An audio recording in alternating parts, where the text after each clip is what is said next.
Olá, gente, como vocês estão? Espero que estejam todos bem. Vejam só, estou gravando este vídeo porque o outro que eu fiz da live ocorreu erros, né? Houve ali falha de áudio, tá? E corte de vídeo, tá? Então, a pedido de todos, eu espero que vocês aproveitem ao máximo, tá? Solicito que estejam com os cadernos em mãos, tá? Assim como precisamos também que você preste atenção bastante no vídeo, tá? O vídeo será de resolução de exercícios, tá certo? Então será um vídeo aí onde a gente estará trabalhando aí 4 atividades, tá? Sendo elas uma sobre o romantismo de modo geral, em relação à poesia, uma sobre regência nominal, uma outra sobre o teste da obra Úrsula de Maria Firmina dos Reis, e a última sobre a obra 5 Minutos de José de Alencar, tá certo? Então a gente estará aí dando início a esses estudos, e para isso nós teremos aqui é, algumas lâminas de slides, tá bem? Espero que vocês aproveitem bastante. Pausem o vídeo toda vez que for necessário fazer essa pausa, tá bem? Eu espero que curtam bastante, tá? Deixa eu mover a tela aqui para o cantinho. Bem, gente, como eu falei, vai estar dividindo aí em exercícios. O primeiro exercício que vocês têm aí é esse exercício aqui sobre a questão do romantismo, tá bem? Então, espero que vocês acompanhem aí na tela, tá certo? Eu vou fazendo a leitura das telas e vocês vão fazendo aí, tá bem? Uma dica super importante: quando vocês estiverem fazendo o exercício, é importante também que vocês deem pausa, tá? Então, tá aí a questão, então seria interessante que vocês possam dar aí a pausa, responde e em seguida espera a explicação, tá bem? Então vamos lá. Primeira questão: o romantismo brasileiro encontrou no índio a sua mais autêntica impressão de nacionalidade. Sob esta fase do romantismo, é correto afirmar: 1. O indianismo foi uma das principais tendências do romantismo brasileiro. Dele, destacou-se Gustavo Dias na poesia e José de Alencar na prosa. A afirmativa está corretíssima, gente. Vejam só, ele não informa aí que destacaram-se apenas, tá? Ele cita aí dentro da poesia Gonçalves Dias, que a gente estudou na primeira fase da poesia romântica, e José de Alencar, que a gente vê ele aí nas 4 classificações da prosa do romance romântico, tá certo? Então, a alternativa 1 está correta, tá bem? Deixa eu tentar marcar aqui para vocês. Isso aqui foi. Então, a 1 está correta. Vamos lá. 2. No indianismo, encontramos elementos como a depressão, o devaneio, o sonho e a perspectiva da morte, características encontradas na poesia de Álvares de Azevedo.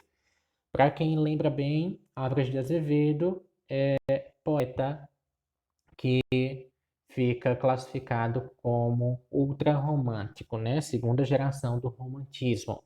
Então, a alternativa aí está corretíssima, tá bem? Desculpa aí a mensagem, esqueci de desativar as notificações. 3. Construiu um papel de estilos diversificados. Cada poeta criava sua própria linguagem, mas todos estavam preocupados com a afirmação dos ideais abolicionistas e republicanos. Ora, é bem verdade que eles tinham uma certa liberdade de expressão, então a gente poderia dizer que seria verdadeira a parte onde cria a própria linguagem. Todavia, precisamos observar que diz aí no final da terceira opção, onde todos estavam preocupados com a afirmação dos ideais abolicionistas e republicanos. Gente, se nós pegarmos a geração 1, se nós pegarmos Gonçalves Dias, por exemplo, ele vai ter ali uma preocupação com A questão abolicionista, não, né? Então a gente já tira aí, só com um exemplo, a informação de que essa alternativa aí é falsa. Vamos aí, quarta. O indianismo é comum ver a representação do índio como o bom selvagem, bem como o reconhecimento do índio como um símbolo de nacionalidade. Vejam só, no indianismo é comum, isso não está dizendo aí que são todas as poesias que vêm trazer o índio como bom selvagem, mas que é comum, sim, bem como o reconhecimento do índio como um símbolo de nacionalidade. Lembram que a gente está aí no indianismo, um período muito recente da independência, né? Então foi uma conquista e pouco tempo depois a gente tem a publicação dessas obras aí. Então é normal que eles queiram elevar algo de nacionalidade dentro da literatura. E no caso, também foi se escolhido o índio como um herói nacional. Então vamos lá, nós temos a alternativa 1, 2 e 4 incorretas, tá? A gente já tem aí a resposta, mas vamos ver o que é que está de errado aí na 5. Seus principais representantes foram Visconde Tonai, José de Alencar e Manuel Antônio de Almeida.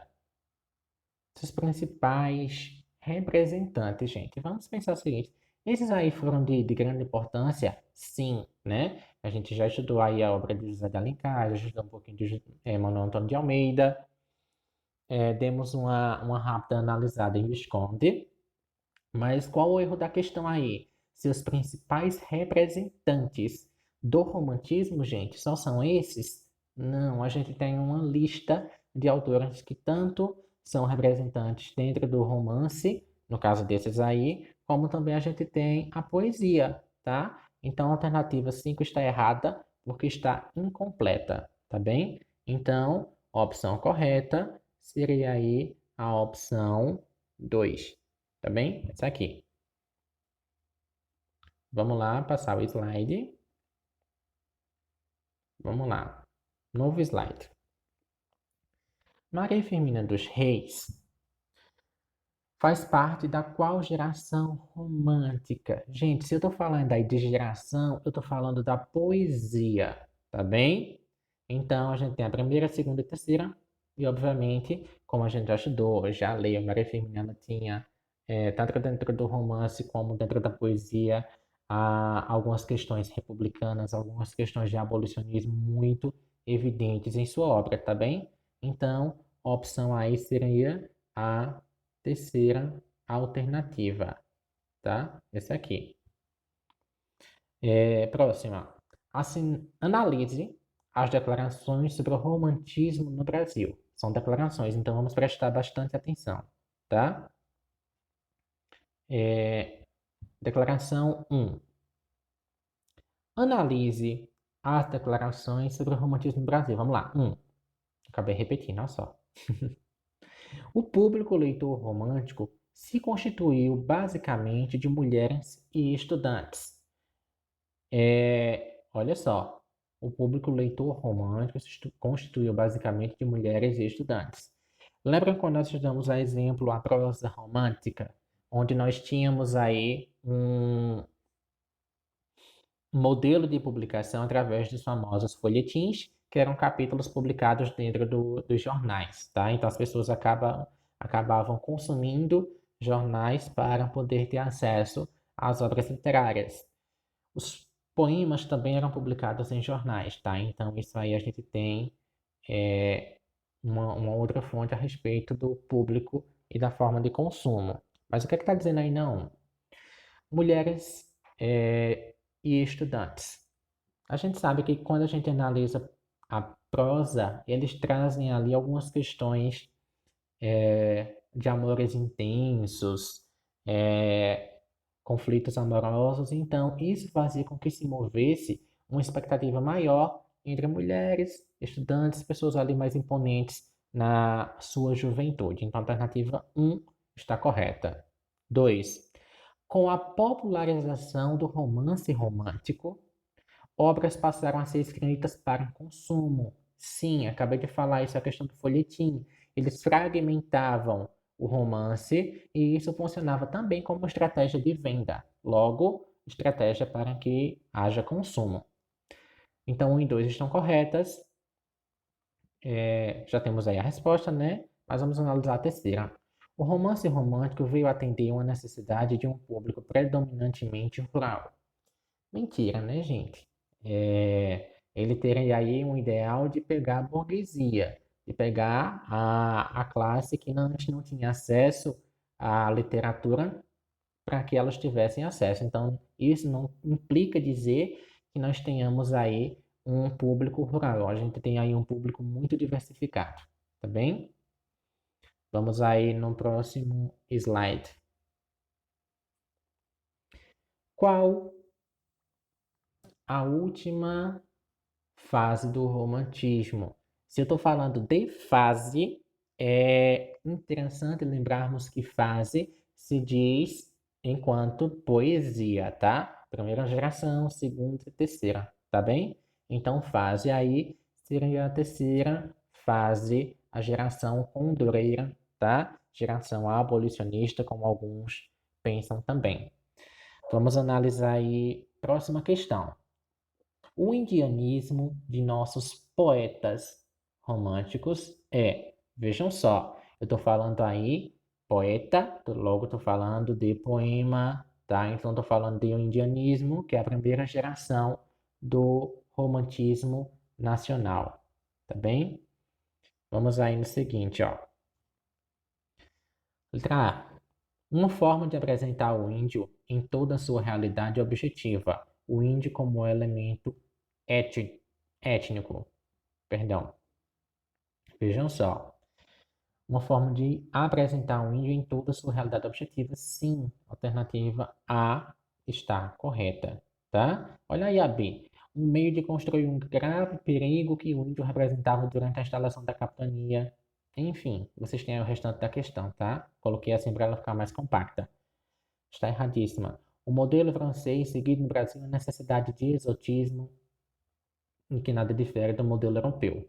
A nossa literatura é muito diferente do modelo europeu devido também às questões sociais, tá? Como a gente enfatizou, mesmo que lá também tenham heróis que sejam os cavaleiros, mas o cenário era outro, tá? Então a gente tem aí sim, não uma cópia, mas uma busca por uma literatura nacional autêntica.